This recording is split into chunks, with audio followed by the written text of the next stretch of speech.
Assalamualaikum warahmatullahi wabarakatuh. Waalaikumsalam warahmatullahi wabarakatuh. Alhamdulillah, wassalatu wassalamu ala rasulillah Sayyidina Muhammad ibn Abdillah wa ala alihi wa sahbihi wa man walah, wa la hawla wa la quwata illa billah, amma ba'd. Ikhwani rahimakumullah, alhamdulillah malam hari ini kita bisa menjalankan program kita, yaitu Majlis Ta'lim Ribat Al-Murtadha Al-Islami. Mudah-mudahan program yang baik ini dapat membawa manfaat dan keberkahan bagi kita semua, dan mudah-mudahan Allah mencatat kita sebagai thalabul ilmi sampai kelak tatkala kita dipanggil oleh Allah SWT tetap dijadikan sebagai thalabul ilmi, yaitu orang-orang yang haus dalam mencari ilmu. Allahumma amin. Apalagi dewasa ini, ma'asyarul muslimin yang dirahmati oleh Allah, kita tentunya bicara sesuatu yang besar. Di samping saat ini kita berada pada bulan suci Ramadan, tapi tentu usai itu kan habis Ramadan ada Syawal, gitu ya, ada Dzulqa'dah, ada Dzulhijjah dan lain sebagainya. Insyaallah akan kita jalani dalam 1 tahun suntuk ke depan, gitu ya. Nah, kita sekarang pada bulan suci Ramadan ini alhamdulillah banyak amalan-amalan kita yang pahalanya dilipat gandakan dan dosa-dosa kita diampuni oleh Allah SWT. Namun kita perlu juga menjaga bagaimana aktivitas kita pada perjalanan bulan-bulan berikutnya sampai pada tahun yang akan datang. Nah, ini perlu kita jaga, terutama terhadap akidah yang kita yakini kebenarannya, yaitu akidah Ahlussunnah wal Jamaah. Karena dewasa ini akidah Ahlussunnah wal Jamaah itu tidak dikatakan perjalanannya itu baik-baik saja di tengah masyarakat, tapi mempunyai lawan-lawan akidah Ahlussunnah wal Jamaah, begitu ya. Bukan akidah Ahlussunnah wal Jamaah yang tidak baik, bukan, tapi kondisi masyarakat ini menyebabkan banyak penyelewengan. Mereka mengatasnamakan berakidah Ahlussunnah wal Jamaah, Asy'ari Maturidi. Bahkan ada juga yang anti Asy'ari dan anti Maturidi, tapi mengaku Ahlussunnah wal Jamaah.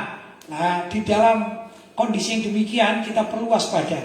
Bahkan yang mengaku sebagai penganut Ahlussunnah wal Jamaah yang mengikuti Imam Asy'ari dan Imam Maturidi, itu pun masih banyak penyelewengan dari mereka, terutama yang hidup di zaman sekarang.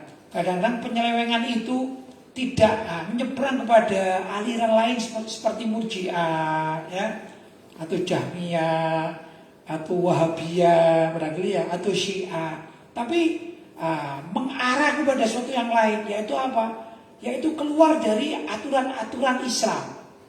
Terutama mereka berkiblat kepada dunia barat, yang mana di barat itu adalah non-muslim yang mayoritasnya. Sehingga perilaku-perilaku orang zaman sekarang ini sangat mengkhawatirkan. Kemarin saya lihat ada peristiwa, ya, mohon maaf ini di agama Kristen itu ya, ada namanya Jumat Agung gitu ya. Jumat Agung itu diyakini suatu peristiwa terkait dengan keyakinan mereka terhadap Yesus, gitu ya. Maka Yesus disalib menurut keyakinan mereka yang saya baca itu ada pada Jumat Agung demikian. Dan kebetulan tahun ini kok bertepatan pada bulan Ramadan ini. Lah itu ada orang-orang yang identitasnya Islam. Identitasnya itu Islam.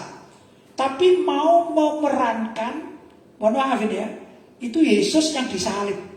Disalib kemudian digotong begitu. Lah pemerannya ini beragama Islam. Padahal itu ajaran agama Nasrani. Tapi yang memerankan beragama Islam. Bagaimana? Itulah kekacauan akidah. Dan yang runyam lagi biasanya ini pemilik KTP atau identitas dirinya itu, ya, itu dikatakan bahwa alirannya ini Asy'ari dan Maturidi atau Ahlussunnah wal Jamaah. Jelas ini adalah pembelokan arti yang sebenarnya dari definisi Ahlussunnah wal Jamaah, juga definisi mazhab Asy'ari dan Maturidi, sehingga mereka sudah terombang-ambing mengikuti pengaruh-pengaruh dunia barat, itu ya, Yang mana di dunia barat itu mayoritas, mohon maaf ini, sekarang ini beragama Nasrani. Begitu ya. Nah, ini tidak lepas dari firman Allah SWT, walan tarda ankal yahudu walan nasara hatta tattabi'a millatahum. Ya, walan tarda, selama-lamanya tidak akan tinggal diam angka atas dirimu. Di sini angka yaitu dari Nabi Muhammad SAW, tapi hakikatnya juga pada kita umat Islam. Siapa yang tidak akan tinggal diam itu? Al-Yahudu wan Nasara, yaitu orang-orang Yahudi dan orang-orang Nasrani. Hatta tattabi'a millatahum, sampai kalian ini umat Islam mengikuti millah mereka.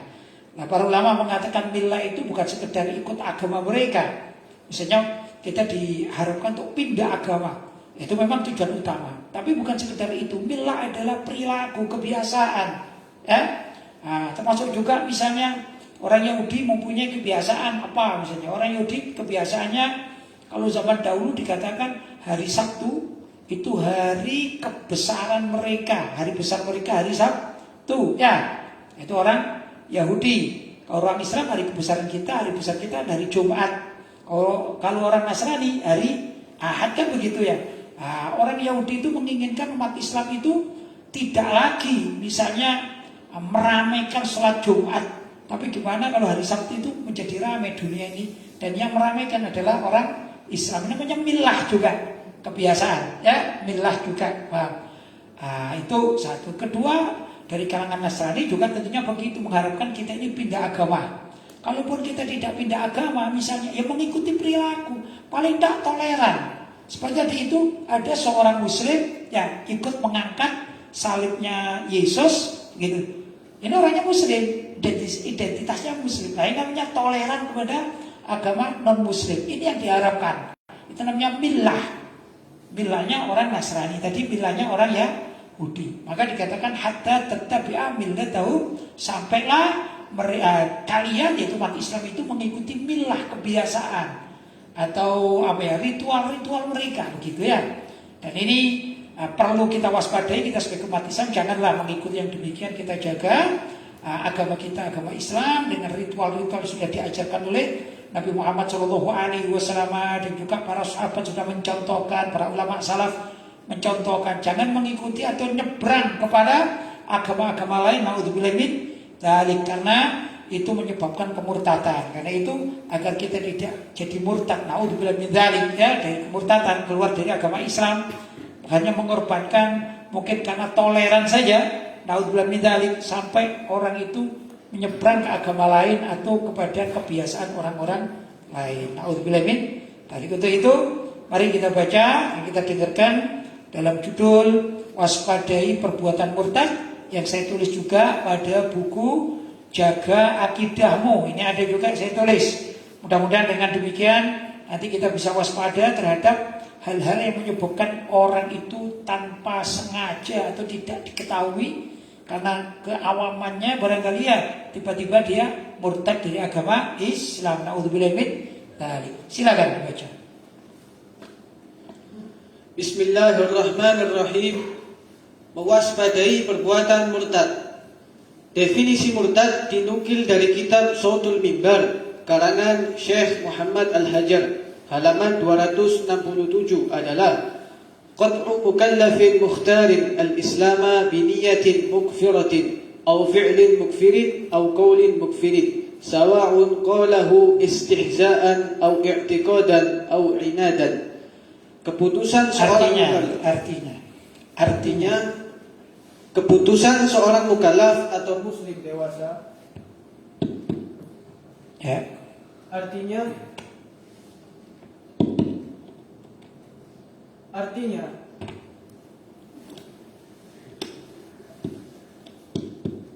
cek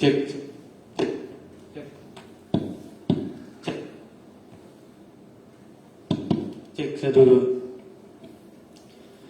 Artinya, keputusan seorang mukallaf atau muslim dewasa secara sadar untuk keluar dari agama Islam dengan niat kafir, atau mengamalkan perilaku yang menyebabkan kekafiran, atau mengucapkan perkataan yang menyebabkan kekafiran, baik perkataannya itu diucapkan sebagai penghinaan atau menjadi keyakinan, maupun sengaja bertujuan menentang agama Islam.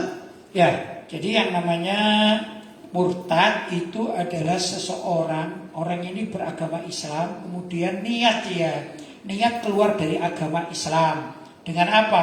Ya dengan sadar dia, niat kafir gitu ya. Misalnya pindah agama itu satu. Kedua, mengamalkan sesuatu yang menyebabkan orang ini murtad. Misalnya sujud kepada berhala, gitu kan? Musyrik kan, otomatis dia murtad kalau dia beragama Islam. Atau mengucapkan sesuatu perkataan yang memang tidak boleh di dalam agama. Contoh, Tuhan kita kan satu, yaitu Allah, kan begitu ya. Kemudian orang ini mengatakan, Tuhanku itu bukan sekedar Allah, tapi aku punya Tuhan yang lain. Gitu ya, ini perkataan yang menyebabkan kemurtadan. Atau tidak yakin terhadap Nabi Muhammad. Saya nggak yakin, saya ini beriman kepada Allah, tapi Nabi Muhammad, maaf saya tidak bisa meyakininya. Ini murtad kalau dia dari agama Islam. Ya, demikian dan seterusnya. Mari silakan. Ada beberapa jenis kemurtadan yang sering terjadi. Betul kan? Gini.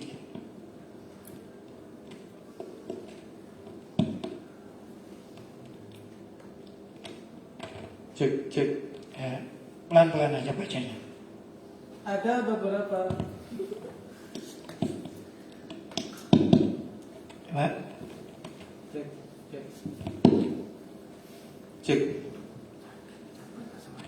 Cek 1 2. Ada beberapa jenis kemurtadan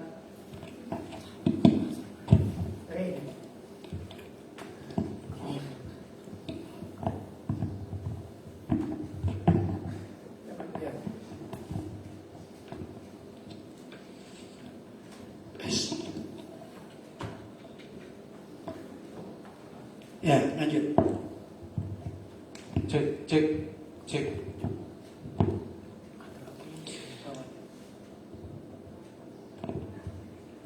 Cek.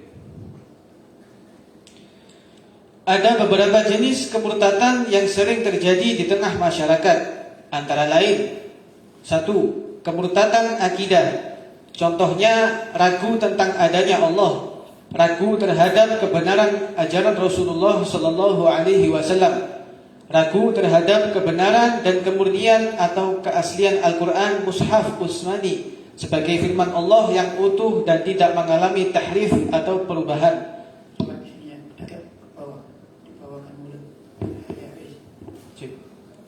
Lanjut. Yang kedua, murtad karena perilaku. Contohnya sujud atau menyembah patung, atau memberi sesajian kepada berhala atau kepada makhluk lainnya seperti penyembahan dan menyediakan sesajian kepada bangsa jin dengan niat mempertuhankannya. Ya. Jadi apa? Tadi orang yang ingkar terhadap Al-Quran misalnya, itu ya murtad gitu ya. Namanya murtad secara akidah. Terus ragu terhadap kebenaran Al-Quran. Ada mengatakan Al-Quran tidak relevan misalnya, ini juga namanya murtad. Atau murtad karena perilaku. Contohnya ada orang yang sujud kepada patung, termasuk juga berbangga tatkala ada patung tadi itu ya, patung Yesus gitu ya. Yang itu adalah keyakinan orang non-Muslim atau orang Nasrani. Tiba-tiba ada seorang Muslim ingin ikut mengangkat, menghormati patung Yesus tersebut. Ini juga perbuatan murtad. Lanjut. Yang ketiga, murtad karena ucapan. Contohnya seseorang mengatakan bahwa agama Yahudi dan Nasrani itu lebih baik daripada agama Islam, atau mengatakan bahwa semua agama itu sama benarnya. Contoh lain, seseorang mengatakan tidak ada perbedaan antara agama yang satu dengan agama yang lain, karena semua agama itu mengajarkan kebaikan. Ini sering dilakukan ini ya. Orang mengatakan semua agama itu kan mengajarkan kebaikan. Nggak ada agama apapun mengajar kejahatan, itu nggak ada. Jadi sama aja, Islam, Kristen, Yahudi, terus apa ya, Konghucu misalnya ya, Hindu, Buddha, sama aja mereka mengajarkan kebaikan. Tapi karena agama-agama lain itu tidak meyakini ketuhanan Allah dan tidak meyakini kerasulan Nabi Muhammad, maka orang yang mengatakan semua agama itu sama dan mengajarkan kebaikan, ini murtad hukumnya. Lanjut. Seseorang yang memuji-muji kaum kafir serta menghina kaum muslimin. Seseorang yang mengatakan aku benci kepada ajaran agama Islam, seseorang menghina alma mater umat Islam seperti masjid, pakaian imamah, sorban para ulama, jilbab wanita muslimah dan sebagainya dengan niat menghina agama Islam. Ya, itu termasuk murtad ya. Perbuatan murtad karena apa? Ucapan. Kan ada orang mengatakan, ngapain kamu pakai jilbab? Sudah kapan? Enggak laku itu dulu zaman dahulu kala kuno. Itu sudah enggak usah jilbaban. Ini bisa murtad ini ya. Begitu, lanjut. Seseorang yang mengatakan di dunia ini tidak ada aliran sesat karena setiap orang itu berhak untuk menjalani keyakinannya masing-masing. Dan seseorang yang mengatakan kalaupun Allah dan Rasulullah Shallallahu Alaihi Wasallam langsung menyuruhku berhenti melakukan ini atau itu, pasti tidak akan aku hiraukan. Nah, masa orang, karena begini ya, dunia Islam itu kan sudah jelas menurut Nabi Muhammad SAW akan terpecah menjadi 73 golongan. Di antara 73 golongan itu hanya satu yang selamat, yang lain itu sesat dan masuk neraka. Itu sudah jelas dari hadis Nabi SAW. Terus kalau ada orang bilang nggak ada di dunia ini orang beraliran sesat, itu nggak ada. Semuanya ini benar. Aliran apapun selagi Islam itu benar. Nah, ini termasuk murtad. Gitu ya. Termasuk ucapan-ucapan murtad. Na'udzubillah min dzalik. Atau juga misalnya ada orang melakukan kemaksiatan biasa, apa saja lah. Kemudian diingatkan, kamu kalau ditegur oleh Allah SWT, ditegur oleh Nabi Muhammad gimana? Dia mengatakan, aku gak peduli. Kalaupun Allah misalnya hari ini menyuruh aku berhenti untuk melakukan maksiatku ini, atau Rasulullah hadir di depanku, kemudian aku disuruh berhenti, aku tidak bakalan berhenti. Ada apa taat kepada Allah dan Rasulnya? Ini murtad ucapannya. Na'udzubillah min dzalik. Lanjut. Yang keempat, murtad karena niat. Contohnya berharap zina, judi, mencuri, dan yang semisalnya itu halal untuknya. Contoh lain, sengaja dalam hatinya menisbatkan Allah itu adalah zalim dan jahat karena telah mengharamkan kemaksiatan tersebut di atas. Ya, jadi kalau ada orang berharap judi, pencurian yang jelas haram itu, dikatakan berharap sudahlah, mudah-mudahan mulai besok perjudian itu halal, gitu ya. Wah, saya berharap sekali mudah-mudahan mencuri itu, kan enak mencuri itu nggak pakai kerja, gitu ya. Dapat uang banyak, korupsi misalnya, nah itu halal. Bagi saya halal lah, bagi orang lain terserah. Nah, ini bisa menyebabkan kemurtadan. Na'udzubillah min dzalik. Atau juga mengatakan aku ini berbuat zalim, misalnya mencuri dan lain sebagainya. Itu kan kehendak Allah. Jadi Allah itu jahat dong kalau gitu. Aku diciptakan menjadi orang semacam itu. Kemudian menuduh Allah SWT jahat. Ini juga perbuatan murtad karena niat. Lanjut. Atau menisbatkan Allah itu diktator dan bengis karena telah mewajibkan sholat, zakat, puasa, dan haji, yang semuanya itu bertentangan dengan hak asasi manusia. Ya, orang sekarang kan lebih senang mengagungkan hak asasi manusia daripada hak asasi Tuhan atau Allah.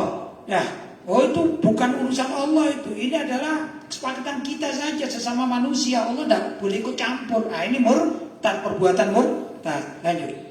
Yang kelima, murtad karena rasa sombong. Contohnya menyombongkan diri dengan mengatakan, aku adalah Tuhan, atau aku adalah Nabi setelah Nabi Muhammad SAW. Contoh lain, seseorang yang mengatakan, aku sudah terlalu kenyang beribadah, jadi sudah tidak perlu lagi bagiku menjalankan kewajiban agama. Ya, karena kesombongannya bisa jadi murtad. Ini tadi itu ya, mengatakan aku ini Tuhan, ngapain aku harus beribadah? Toh aku juga Tuhan misalnya. Na'udzubillah min dzalik. Nah, atau aku ini Nabi, setelah Nabi Muhammad masih ada Nabi. Aku sudah mendapatkan wahyu dari Allah, mengaku jadi Nabi. Ini juga murtad. Lanjut. Yang keenam, murtad karena kontra syariat. Kontra syariat ya. Contohnya mengatakan, aku tidak bersedia menerapkan hukum syariat Islam, tapi cukup bagiku berhukum dengan peraturan atau undang-undang negara atau sekuler. Ya, itu kontra syariat tapi dengan niat, betul-betul dengan niat. Dia mengatakan, aku sudah tidak mau lagi lah dengan hukum syariat karena itu tidak relevan. Aku mau menggunakan hukum negara. Dan hukum negara itu kan dibuat oleh DPR, MPR yang kita juga. Jadi kita lebih tahu dong daripada Allah SWT. Ya, Allah kan zaman kapan memberikan hukum syariat, kan zaman Nabi Muhammad dulu 14 abad yang lampau, sudah tidak relevan. Yang sekarang yang paling relevan misalnya adalah undang-undang dasar bikinan DPR, MPR. Kita pakai itu aja. Jadi nggak ada halal haram, nggak ada. Pokoknya itu aja. Ini murtad. Naudzubillah min dzalik. Lanjut. Yang ketujuh, murtad karena penghinaan.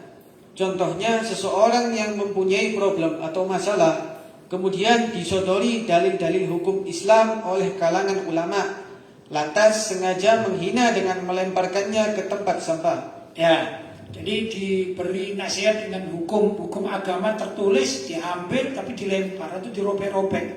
Sama juga orang yang merobek Al-Quran. Apa ini Al-Quran sudah gak relevan sudah. Ini bukan kitab suci, robek aja, bakar saja. Ini termasuk murtad kalau pelakunya umat Islam. Ya, lanjut. Yang kedelapan, murtad karena penghormatan. Contohnya sujud atau menyembah kepada berhala, matahari, makhluk lelembut, raja dan sebagainya. Ya, maklum ya. Kalau tadi itu yang saya ceritakan ada video yang ada orang beridentitas Islam, ternyata dia ini ikut mengangkut ini patung Yesus itu, yang saya tahu begitu ya. Itu masuk juga perilaku bisa menyebabkan kemurtadan karena dia menghormati Tuhan selain Allah. Naudzubillah min dzalik. Lanjut. Yang kesembilan, murtad karena persekutuan. Contohnya ikut masuk gereja, sinagog, vihara, pura, dan tempat ibadah kaum kafir lainnya.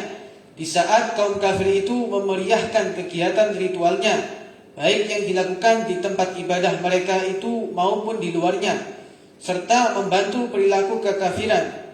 Contoh lain, seseorang yang sengaja ikut duduk dan nimbrung dengan khusyuk di saat pemuka kaum kafir itu memimpin ibadah mereka. Ya, ini persekutuan murtad ya, persekutuan syirik. Orang-orang di luar Islam itu kan menyembah Tuhan mereka kan musyrik. Kalau ada orang Islam yang bersekutu, yaitu ikut andil di dalam kemusyrikan, ya sudah. Orang yang mengaku Islam menjadi murtad. Naudzubillah min dzalik. Lanjut. Yang ke-10, murtad karena meremehkan. Contohnya sengaja meremehkan Al-Quran, hadis, ilmu syariat. Contoh lain, seseorang yang meremehkan nama-nama Allah, meremehkan Rasulullah SAW, atau sengaja melempari masjid dengan kotoran manusia atau hewan. Ya, itu namanya meremehkan atau menghina ya. Masjid dilempari kotoran hewan kan gitu, sengaja dia. Itu juga menyebabkan kemurtadan. A'udzubillahi min dzalik. Jangan sampai simbol-simbol Islam itu dihina. Karena simbol-simbol Islam maksudnya simbol-simbol Islam yang memang sudah urfan diketahui oleh seluruh umat Islam atau dunia tahu. Ka'bah itu simbol Islam, Madinah Munawwarah simbol Islam, masjid simbol Islam, kan begitu ya. Ulama juga simbol Islam, maksudnya ulama-ulama yang betul, yang diakui ulama-ulama salaf itu diakui oleh dunia Islam. Jangan dihina. Kalau menghina mereka juga bisa menyebabkan kemurtadan. Naudzubillah min dzalik. Lanjut. Yang ke-11, murtad karena rasa ragu.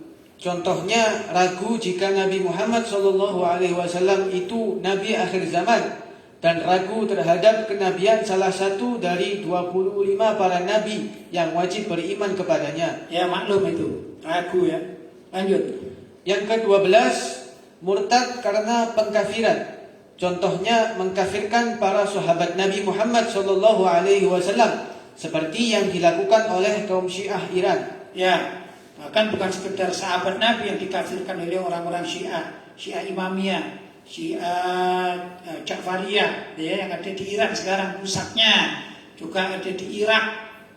Di Irak ya, ada pusat di sana. Kemudian mereka ini kalau di dalam buku-buku literatur mereka itu mengkafirkan istri-istri Nabi dan juga para sahabat Nabi. Ya, jelas ini adalah aliran sesat, dan pengikutnya bila mana berasal dari orang Islam kemudian pindah menjadi Syiah, karena murtad namanya, karena mencaci maki para sahabat Nabi, bahkan mengkafirkan sahabat Nabi. Di YouTube banyak itu ya, di YouTube banyak ada tokoh Syiah yang terang-terangan mengkafirkan Sayyidina Abu Bakar, Sayyidina Umar, Siti Aisyah, Siti Hafsah, itu ada.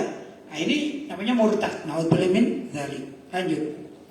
Yang ke-13, murtad karena penghalalan. Contohnya sengaja menghalalkan hukum perjudian. Ya kan itu kan haram. Judi kan haram ya. Tapi dia menghalalkan. Kalau ada orang melakukan judi, dia ditanya, kamu kok judi? Tak haram? Tak? Iya haram. Kok nggak sering berhenti kamu? Ya rencanaku berhenti sih, tapi kok kayak enak gitu ya. Nah, itu berdosa. Ya, berdosa, tidak sampai murtad. Tapi ada orang gak ikut judi, cuma dia mengatakan mulai detik ini judi itu halal, gak ada namanya judi haram. Padahal dia tidak ikut judi, maka yang mengatakan itu murtad. Mending ikut judi tapi tidak mengatakan apa-apa, ya dah, daripada tidak ikut apa-apa tapi menghalalkan judi, bisa murtad. Kalau yang tadi ada orang ikut judi berdosa dia, paham ya? Lanjut. Mabuk, zina, narkoba, pencurian, atau menghalalkan semacam sholat tanpa wudhu. Ya, semua perkara-perkara yang maksiat itu kalau ada orang sengaja menghalalkannya padahal hukumnya haram, maka orang tersebut murtad walaupun dia tidak melakukan hal itu. Mending gitu, mending orang itu berjudi, mabuk, berzina, narkoba, mencuri, ya. Tapi dia tahu kalau itu adalah hukumnya haram, maka dia kemungkinan besar akan bertobat, itu ada. Paling tidak iktiraf, pengakuan dia. Oh yang mabuk itu dosa, oh mencuri itu dosa, oh korupsi itu dosa, oh narkoba itu dosa. Pengakuan itu, ini suatu kebaikan bagi dia. Karena apa? Besok diharapkan orang yang melakukan itu tapi tidak menghalalkan, besok masih bisa masuk surga walaupun harus masuk neraka dulu. Itu juga nantinya masih ditimbang-timbang dengan amal-amal ibadah yang lain. Mungkin orang yang ahli mabuk tapi dia suka sedekah, orang yang suka mencuri tapi suka sholat misalnya. Nah itu nanti akan ditimbang-timbang begitu ya. Kalau pada akhirnya pahalanya itu lebih baik, lebih banyak daripada dosa-dosanya, maka dia akan terselamatkan begitu. Lanjut. Yang ke-14, murtad karena ridho. Contohnya ridho terhadap kekafiran, semisal memperjuangkan berdirinya tempat ibadah non-muslim yang jelas-jelas dipergunakan sebagai tempat penyekutuan terhadap Allah dengan dalih rasa kemanusiaan. Ya ini banyak terjadi ya. Ada beberapa tempat yang didirikan tempat ibadah non-muslim, begitu ya. Kalau kita sebagai warga di situ mengatakan kasihan, mereka juga akan beribadah. Padahal ibadahnya itu menyembah selain Allah. Maka ingat ya, yang ikut bertanda tangan bahaya ini ya. Orang Islam ikut bertanda tangan bahaya akidahnya, mengancam akidahnya ini. Karena apa? Dia itu ridho dengan kekufuran, bukan sekedar maksiat. Orang kan kufur, menyembah apa? Menyembah Nyi Roro Kidul misalnya, menyembah apa saja, menyembah banteng misalnya, menyembah Tuhan selain Allah misalnya, menyembah berhala misalnya, kan apa musyrik kan ya. Terus ada orang Islam yang suka-suka, itu kan kesenian bagus, itu ya. Kita kasih aja lah izin, biar apa? Jalan juga. Kita umat Islam juga jalan kok. Dia ridho. Ini bisa murtad. Naudzubillah min dzalik. Lanjut. Contoh lain, seseorang yang ikut mensukseskan perayaan ritual kaum kafir atau memperlambat respon terhadap seseorang yang minta dituntun membaca syahadat karena ingin masuk Islam dengan jawaban, cobalah dipikir-pikir dahulu saja kalau akan masuk Islam. Kalau sudah mantap, bolehlah datang kemari. Nah ini perkataan yang berat ini ya. Jadi kalau ada orang yang ikut merayakan ritual agama lain, ini murtad. Ada orang Islam mengikuti perayaan ritual agama lain, ya, mengikuti, maka ini murtad. Atau ada orang gini, didatangi sama orang lain, orang non-muslim, Pak, saya kepingin masuk Islam. Mestinya wajib saat itu untuk dituntut bersyahadat, itu aja. Ayo ikut sama saya, asyhadu an la ilaha illallah wa asyhadu anna Muhammadar Rasulullah. Aku berjanji tiada Tuhan selain Allah dan Nabi Muhammad adalah utusan Allah. Selesai misalnya. Adapun yang lain-lain itu ya, wa anna Isa abduhu. Adapun Nabi Isa adalah hamba Allah, gitu ya. Dan lain sebagainya itu tambahan. Tapi kalimat menuntut asyhadu an la ilaha illallah wa asyhadu anna Muhammadar Rasulullah itu sudah cukup untuk menuntun seseorang menjadi muslim atau mu'allaf. Nah, ada orang yang didatangi, orang pengen jadi muslim, dia biar dituntun gitu. Dia mengatakan, Nanti saja lah, kamu pikir dulu. Kamu tanya sama kawan-kawanmu dulu, ya. Nanti kalau kamu sudah mantap baru saya Islamkan.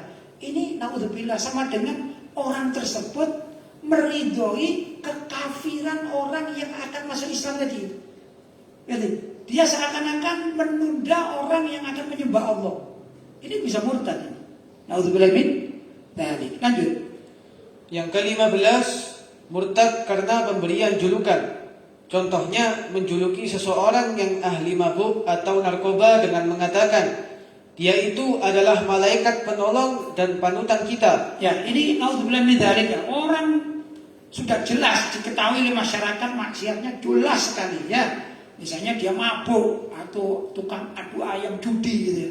Dia mengatakan ini tokoh ini, kita perlu panutan dia ini, kita perlu mencontoh orang tersebut. Ini bisa murtad. Ucapan begitu. Lanjut. Atau menjuluki seorang tokoh kafir dengan mengatakan, orang ini ibarat Tuhan bagi kita. Ya, orang kafir dijuluki julukan Islam, memang sudah masyhur, termasuk ini Tuhan kita. Naudzubillah min dzalik. Ada orang kafir, nah ini nabi kita ini. Naudzubillah min dzalik, itu bisa murtad. Ini orang kafir ini dicari kita. Ini termasuk wali kita ini. Wali itu adalah kekasih Allah. Ya, ini Sunan Kali apa gitu misalnya, kan ada sekarang ya. Ini ternyata dikasih julukan ini orang kafir, maka yang menjuluki ini bisa murtad. Naudzubillah min dzalik. Lanjut. Yang ke-16, murtad karena kebodohan. Contohnya melakukan bacaan Al-Quran dengan menyerupai nada lagu khas gereja, pura atau lagu-lagu ritual kaum kafir lainnya, hingga tampak tidak ada perbedaan antara membaca kitab suci Al-Quran dengan kitab agama-agama non-Islam. Nah ini sering dilakukan oleh orang-orang sekarang ya, karena atas nama kesenian, atas nama persaudaraan, akhirnya baca Al-Quran dengan nada-nada yang khas milik orang kafir, disumpah-sumpahkan atau bahkan dikolaborasikan bersama-sama. Ini bisa murtad, ini perbuatan murtad, termasuk penghinaan kepada Al-Quran itu sendiri. Demikian juga misalnya azan. Azan kan khas milik umat Islam, kemudian dilakukan dengan kidung gereja misalnya lagunya, atau di orang sedang azan pakai sinterklas misalnya biar agak kesurupan. Ini bisa murtad. Naudzubillah min dzalik. Lanjut. Contoh lain, seseorang yang sengaja memajang alma mater khusus milik agama non-Islam seperti salib, patung Buddha atau patung yang dituhankan oleh non-Muslim, baik di rumahnya, di masjid maupun di tempat ibadah dan majelis milik umat Islam. Ya, termasuk juga menyebabkan kemurtadan. Kalau ada alma mater orang non-Muslim, memang asli alma mater logonya. Seperti yang gampang itu salib, kalung salib itu kan alma mater asli orang Nasrani. Kalau ada orang Islam berkalung salib itu murtad. Ya, hanya berkalung salib saja berarti dia bangga terhadap ajaran agama lain, bisa murtad. Atau juga memajang patung Buddha atau patung apa gitu ya di rumahnya, entah di pojokan apa ini ya patung apa. Ya kita kan saling menghormati, itu sudah murtad orang tersebut. Ya, naudzubillah min dzalik. Lanjut. Batasan ringkas tentang perilaku kemurtadan di atas adalah sekelumit dari aturan syariat Islam yang wajib diperhatikan oleh umat agar tidak terjerumus dalam kemurtadan yang menyebabkan kerugian akhirat bagi pelakunya.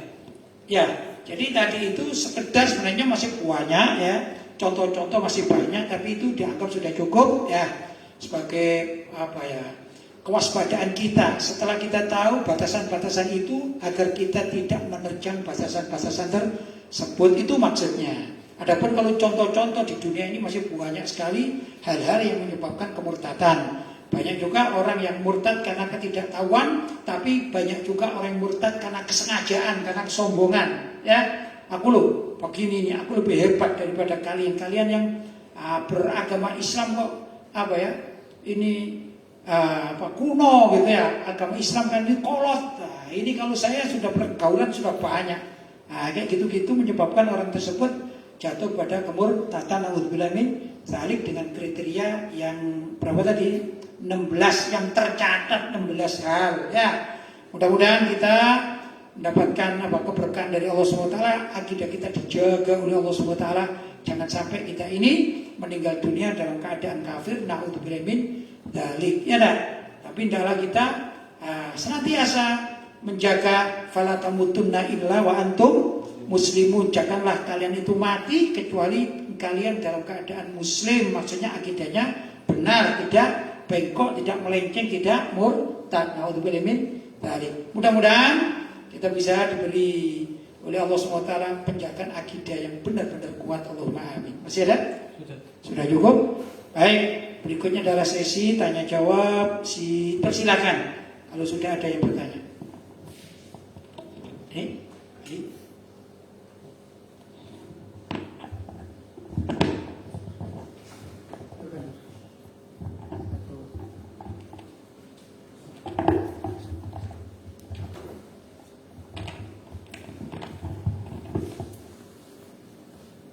Ya, silakan.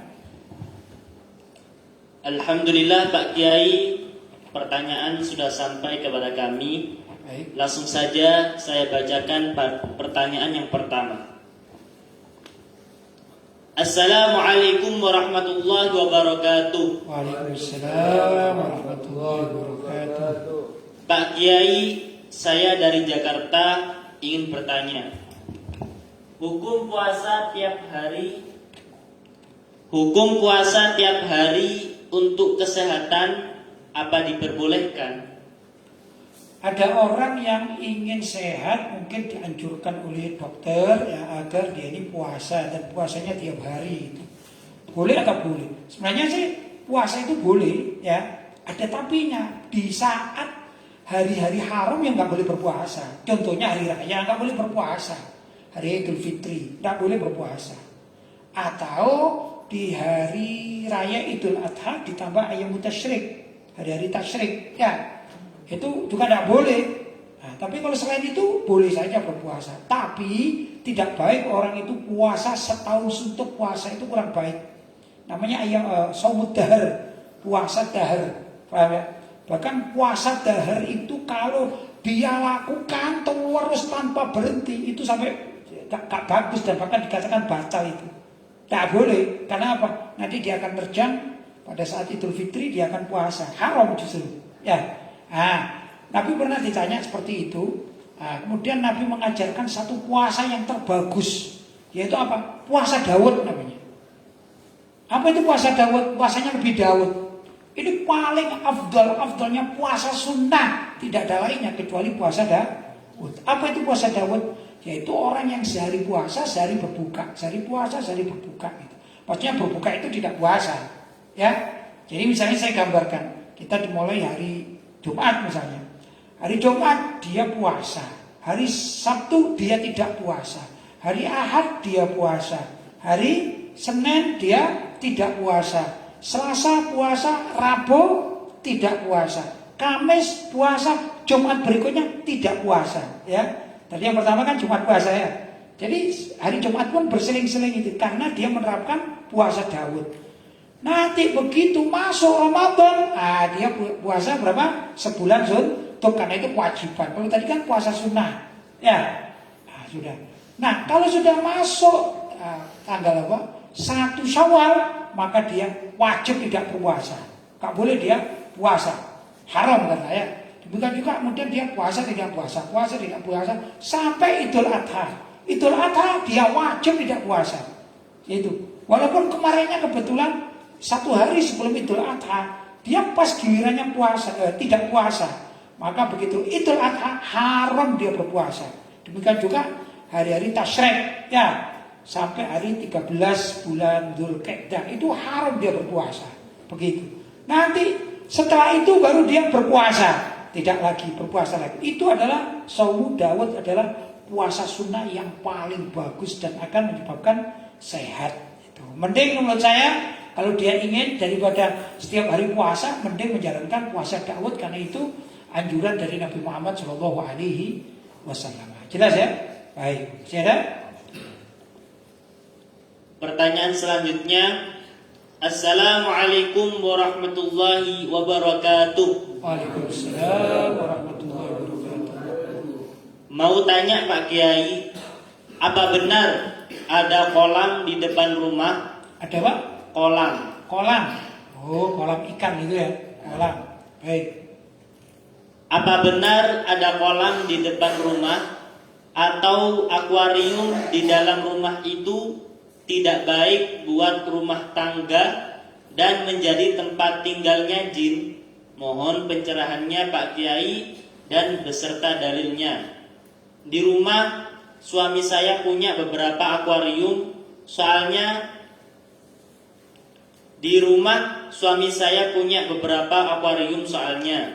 dan juga tempat tuyul suka mandi-mandi katanya Pak Kiai. Apa? Tempat apa? Tempat tuyul. Tuyul. Tuyul. Oh, tuyul. Ya, suka mandi-mandi. Berenang gitu ya. Ya, itu menurut saya sih khurafat. Menurut saya itu cuma mitos. Kalau ada kolam atau ada akuarium di luar rumah atau di halaman atau gini ya, kemudian di situ ada tuyul yang suka berenang-renang gitu ya. Itu mitos, tahu mitos, cerita fiktif, enggak ada buktinya. Paham? Pertama, kalau ada rumah di depannya ada akuarium atau ada kolam, enggak masalah itu, boleh-boleh saja, tidak terbukti. Ya, saya punya akuarium juga enggak terbukti ada tuyulnya, enggak ada. Ya, banyak di rumah-rumah kita, apalagi di pasar ini, pasar ikan. Di pasar ikan itu apa banyak tuyulnya gitu. Ya enggak juga terbukti. Jadi gimana tuyul itu? Begini loh. Tuyul kalau memang betul itu ada dalam artian tuyul yang suka mencuri uangnya orang kampung itu ya. Itu bukan karena ada akuarium, bukan. Mungkin kemungkinan besar karena di kampung itu ada yang memelihara tuyul. Bukan karena tuyulnya suka di kolam-kolam ikan, tidak begitu. Kalau di kampung itu nggak ada yang pelihara tuyul, ya nggak ada. Paling anaknya yang suka mandi di situ ya. Jadi nggak terbukti itu khurafat ya, khayalan semata itu ya. Dalilnya yang nggak ada dalilnya, ini urusan-urusan biasa, bukan. Jadi kalau saya mengatakan tidak benar, asumsi mengatakan kalau kita ada akuarium, termasuk juga di depan di depan rumah atau di dalam rumah, kemudian di situ tempatnya tuyul berpesta pora, itu tidak terbukti. Ya, jadi ya diabaikan sajalah, nggak perlu meyakini yang gitu-gitu ya. Karena di tempat-tempat kita masyarakat ini banyak penggemar ikan, baik terlalu di rumahnya atau di depan rumah banyak kan, biasa-biasa saja. Tak pernah ada laporan orang seperti itu kehilangan uang karena dituyuli gitu ya. Nah, tapi kalau ada maling ya mungkin ya. Jadi kalau misalnya ada kejadian pertuyulan di suatu kampung, sekali lagi bukan karena faktor di kampung itu ada kolam renang, bukan. Tapi ada faktor di situ ada yang memelihara tuyul untuk pesugihan. Apakah ada? Memang ada. Ya memang ada, untuk pesugihan itu memang ada. Tapi bagaimana? Wallahu a'lam. Saya tidak pernah ketemu tuyul, ya mudah-mudahan tidak pernah ketemu tuyul ya. Tapi di film-film ada tuyul dan bakyul gitu kan. Ya mungkin itu yang ada ya. Tapi kalau betul-betul saya tidak pernah kejadian seperti itu, juga tidak menginginkan ada pertuyulan di tempat saya, tidak kepingin ya. Jadi alhamdulillah selamat selama ini, selama hidup saya tidak pernah berjumpa tuyul, walaupun saya suka pelihara macam-macam nih ya. Saya ini orang yang suka pelihara hewan yang bergantian macam-macam ya. Pernah juga burung, saya senang burung ya, burung kicau gitu ya. Masuk juga ada kucing, saya suka kucing. Mau juga ikan, saya suka ikan. Kita ada punya kura-kura juga, pernah juga macam-macam ya. Saya punya berang-berang juga pernah, musang juga pernah, ya. Apalagi ya, iguana juga pernah saya pelihara. Kemudian tupai saya pernah pelihara juga. Pokoknya saya suka memang pelihara ikan, hewan itu. Saya penyuka binatang. Ya nggak pernah ketemu tuyul gitu ya. Alhamdulillah. Dan mudah-mudahan tidak akan ketemu tuyul gitu ya. Nah itulah. Jadi sekali lagi saya mengingkari itu kalau ada kolam ikan atau akuarium ternyata dipergunakan untuk mandinya tuyul, saya mengingkari. Tidak benar gitu ya. Jelas? Masih ada? Sudah selesai. Alhamdulillah malam hari ini kita sudah membahas beberapa tema yang mudah-mudahan ada manfaatnya dan mudah-mudahan kita bisa menjaga akidah kita, jangan sampai kita murtad, naudzubillah min dzalik. Yang kedua, mudah-mudahan kita juga tidak diganggu tuyul ya. Dan juga hantu-hantu dan lain sebagainya. Itu ya itulah Kalau kita rajin membaca zikir, kita sholat juga, berdoa kepada Allah, alhamdulillah kita punya wirid-wirid gitu ya, yang rutinan, insya Allah kita tidak akan diganggu tuyul dan CS-nya gitu ya, dan kawan-kawannya gitu ya. Mudah-mudahan kita aman, keluarga kita dari gangguan-gangguan yang tidak menyenangkan seperti itu. Allahumma amin. Barangkali itu yang dapat saya sampaikan. Hadza ma aqulu lakum wal afu minkum. Wassalamualaikum warahmatullahi wabarakatuh. Waalaikumsalam warahmatullahi wabarakatuh.